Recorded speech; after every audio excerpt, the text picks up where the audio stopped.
There's one more book. These coming up. Do we know how many Zachary books we're going to have at this point, or is that one of those things we still have to leave vague and nebulous? Well, for now, I could definitively say that like I am sitting on a 2-book deal, and so there's definitely going to be a second book. And depending on how the first book does, I may or may not go for a third book. And well, this is going to be up to my publisher because they only contracted me for 2 books, and they keep saying it's a trilogy. But I'm like, hey, Simon and Schuster, slow down. You don't have me for a third book yet. Slow down. So yes, let's see how well the first book does, and then we'll see. We'll see. Well, I mean, does that impact how you plot and plan? Do you plot and plan, or do you sit down and write as it comes? I really try to plot and plan, because before Iron Widow, I was a pantser, which doesn't mean that I pants everyone. Doesn't mean that I pull down my pants in public. It means that I write like by the seat of my pants, and I just like go with whatever is happening in my head, like whatever feels right. But I realized that that is not the way to structure a story. So now I really try to make myself plot. I have a like whole plot skeleton that I fill in for every book. I have to know the ending. I have to know the character arc, and I fill in as much of that skeleton as I can. But still, like my instinct is to write. It's to pants. So I fill in as much of that as I can before I just like go in and write. And so yeah, I try to have some sort of outline going. And then for Zachary I do have like a vague idea for like a book 2 and book 3.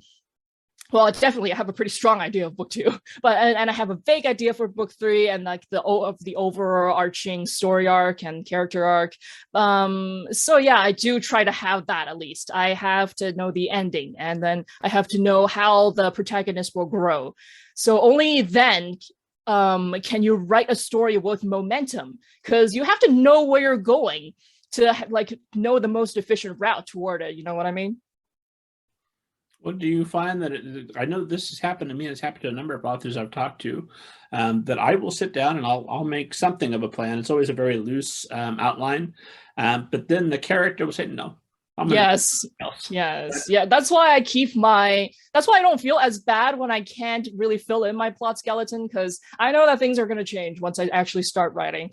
And then it's funny because I actually made a bunch of memes for my Iron Widow 2. Like making memes is how I procrastinate on writing the actual book. And then I made a few memes like 6 months ago, and then I came back to those memes I think a few weeks ago, and I was like, wow, like this is all wrong now. None of this applies anymore. I love that it's writing adjacent, making memes about your writing. Right? I mean, yes. And what's also writing adjacent is doing research. Like, yes, it has actually worked for me to watch like a 45-minute documentary on like hydraulic dams in China. Yeah, this is totally research. I can spend like 2 hours on it, and then I go back and I write 1 sentence of world building. But yeah, no, research is totally work. Wasn't there a hydraulic dam in a favorite television show of mine? I better binge watch it just to be sure. I know. Oh my God. Yeah. No, I do the same thing. Like I would watch a TV show because I'm like, oh, this has mildly similar plot like elements to my sequel that I'm writing. So I better watch it to make sure that I get enough inspiration. How the lies writers tell themselves. Yeah. Well, you know what? Then I can expense my Netflix subscription as work expenses. You know, that's valid. You know, this is all research.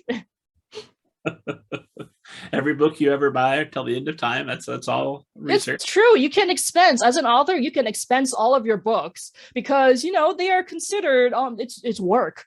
I mean, you read books, those are the stuff, like those are the stories by your colleagues, and then it's a work expense to buy all of your colleagues' products. Just it's valid. And it is. What are you going to be, the jerk that shows up to your colleague's book event and doesn't buy the book? I know, right? I mean, we're just trading, because when you come to my event, you're going to buy my book, so it's all going to work out. I have like a whole shelf of just like friend books. This is my friend bookshelf, like that.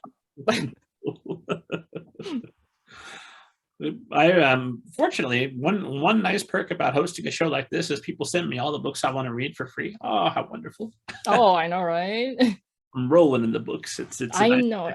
No, I love getting arcs because some of them are just like they're super exclusive. Like I have oh god, where is my like look at that. This is just straight up like this is Six Crimson Cranes by Elizabeth Lim. And this is just straight up like look at that. This is so exclusive. Nobody, probably only like 5 other people have an edition as exclusive as this. So Are they hoping for a blurb, or they just thought you would like it and hoping you'll say anything about it, or? oh no, people send me all sorts of books for blurbs. So I'm on a really tight blurb deadline. I always have like 4 or 5 upcoming books to read because they want me to blurb it. Well, let's talk briefly about blurb etiquette, because I imagine lots of folks that are watching or listening to us have the same idea in their mind. How do I get you to blurb my book? So what is the best way to approach you? And should anyone approach you? I mean, for God's sake, you've got to finish Iron Widow. You've got to get Zachary in. You have things to do. We can't have you focusing solely on blurbs. Oh, well, oh God, I am such a because like so many of the books that come to me like are books that I'm legitimately interested in, and so I'm like, oh man, I'm so busy, but also I do really want to read this. So now I'm like, okay, please send me an arc, and I will make no promises about actually getting the blurb in on time, but this interests me and I will try to read it. And I think send out your blurb requests as early as possible to give authors some time to like put them in your schedule. And if you send them earlier, then like you go to the top of my queue. Yeah, so make sure that you don't give like just a 2 months notice for the blurbs.